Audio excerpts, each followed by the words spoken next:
She had eaten alone for years, at a long, silent table meant for 16, but filled with nothing except echoes of her own loneliness. But on one ordinary evening, something happened that no one in that mansion expected. A young black child, the nanny's quiet little boy, walked up and sat beside the wealthy widow as if he belonged there.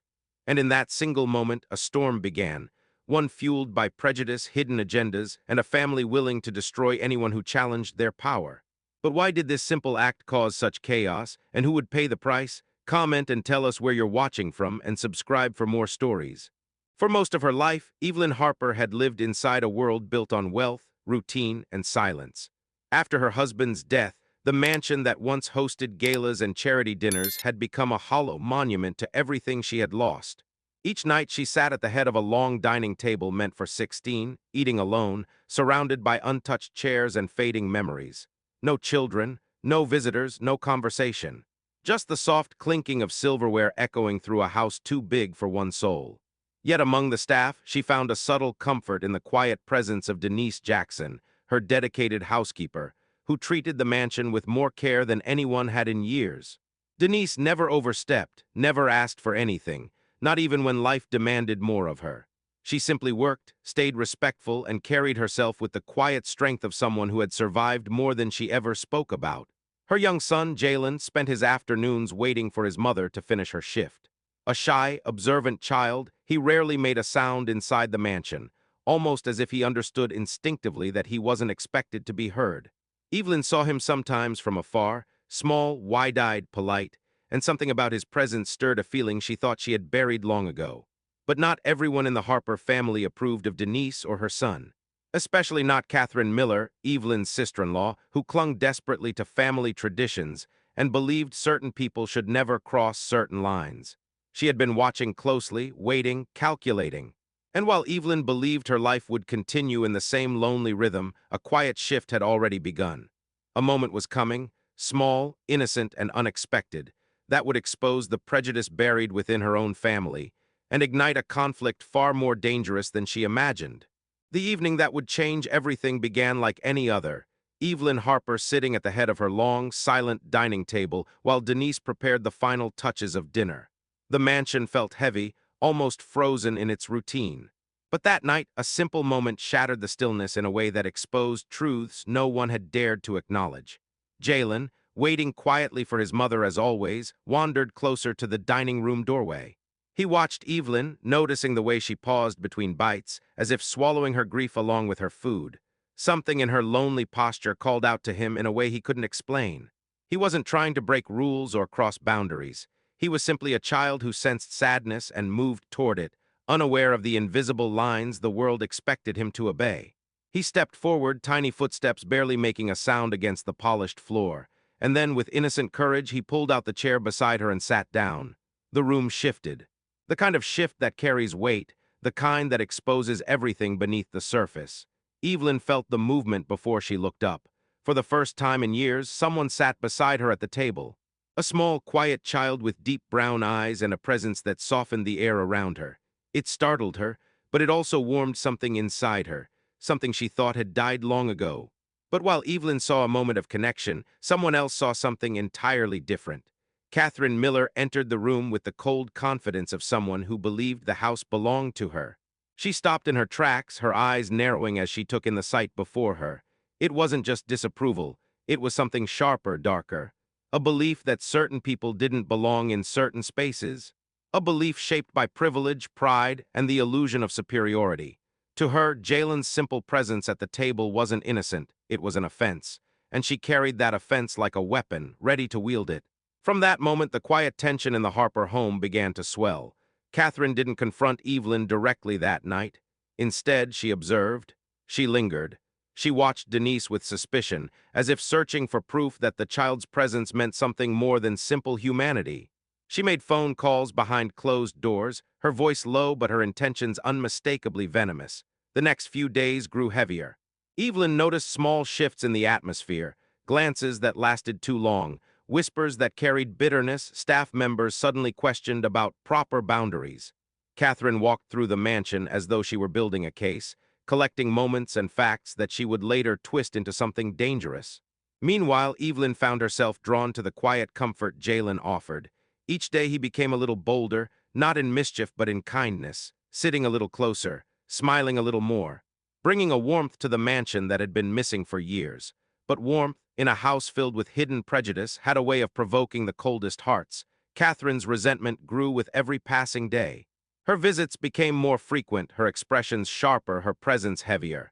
She moved like someone preparing for battle, one she believed she was destined to win. Evelyn didn't yet know the extent of her sister-in-law's intentions. She didn't see the calls to lawyers, the quiet conversations with people who viewed wealth and inheritance as opportunities for manipulation. She didn't know that Catherine had begun crafting a narrative, one that painted Evelyn as vulnerable, unstable, and incapable of making sound decisions. She didn't know she was being watched, but she would soon. Because the moment Jalen sat beside her, Catherine decided the child was a threat, not because of anything he did, but because of who he was. And in her mind, that was justification enough to begin a quiet war, a war fueled by greed and poisoned by racism. The week that followed unfolded like a trap Evelyn never saw being built around her. While she tried to maintain peace in her home, Catherine moved with the quiet determination of someone who believed she was protecting a legacy that belonged solely to her. Evelyn had no idea how many phone calls had been made, how many lies had been planted, or how many people had been pulled into a plan designed to remove her from her own life. The morning it all came crashing down began like any other. Evelyn was serving pancakes to Jalen, feeling more alive than she had in years, when the echo of engines rolled up the long driveway. The sound of multiple vehicles, heavy, decisive, official. Denise froze. Jalen clutched the edge of the table, instinctively sensing danger in the air. Evelyn turned toward the window just as three cars came into view: a dark sedan, a white SUV, and an emergency vehicle carrying a stretcher. What stepped out felt less like a family visit and more like a raid. Catherine emerged first, dressed sharply, her expression hard with manufactured concern. Behind her came the family lawyer, carrying a briefcase as if prepared for a courtroom battle. A psychiatrist followed, one who had already been persuaded to believe a fabricated version of Evelyn. And behind them, two paramedics approached with the quiet discomfort of people doing a job they wished they weren't assigned. They entered the mansion as though they owned it.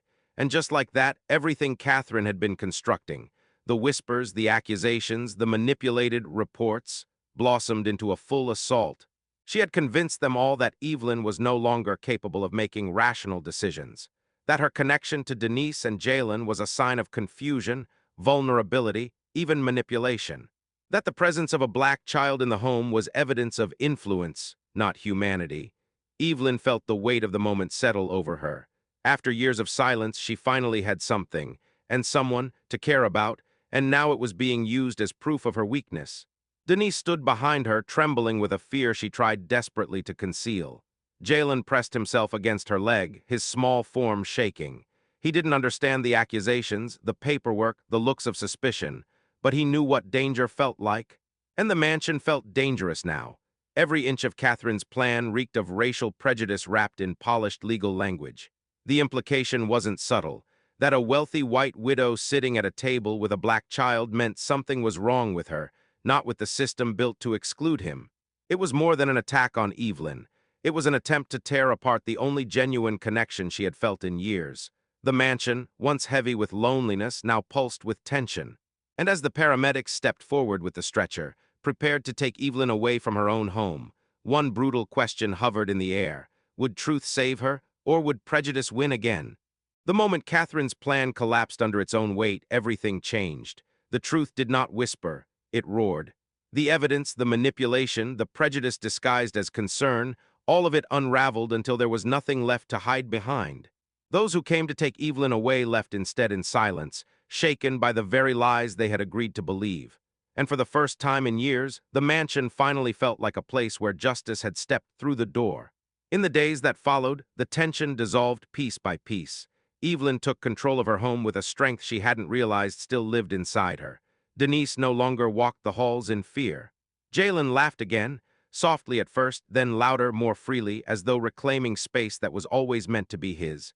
And the mansion, once frozen by loneliness, filled with the sound of life again. But the impact went deeper than any single victory. Evelyn had come face to face with the kind of prejudice that hides behind polished smiles and legal terms. Prejudice that punishes innocent children for simply existing in places others believe they don't belong. She had seen how racism is often quiet, strategic, disguised as concern or tradition, yet capable of destroying lives with the smallest lie. And she knew this wasn't just her story. It was the story of countless families who had been judged before being understood, pushed aside before being seen. In rebuilding her life, Evelyn chose to build something bigger than herself. She opened doors that had once been closed, creating opportunities for children like Jalen, kids whose futures were too often limited by the biases of people who had never taken the time to know them. Her home became a place where dignity wasn't determined by skin color, and where belonging was not dictated by bloodlines but by compassion. This story reminds us of a truth many try to ignore. Racism doesn't always scream. Sometimes it whispers, plots, and waits. The real question is, when it shows up in our own lives, will we have the courage to confront it? If this story moved you, share it with someone who needs to hear it. And subscribe to Black Community Struggles for more powerful stories about justice, truth, and our community's fight to be seen.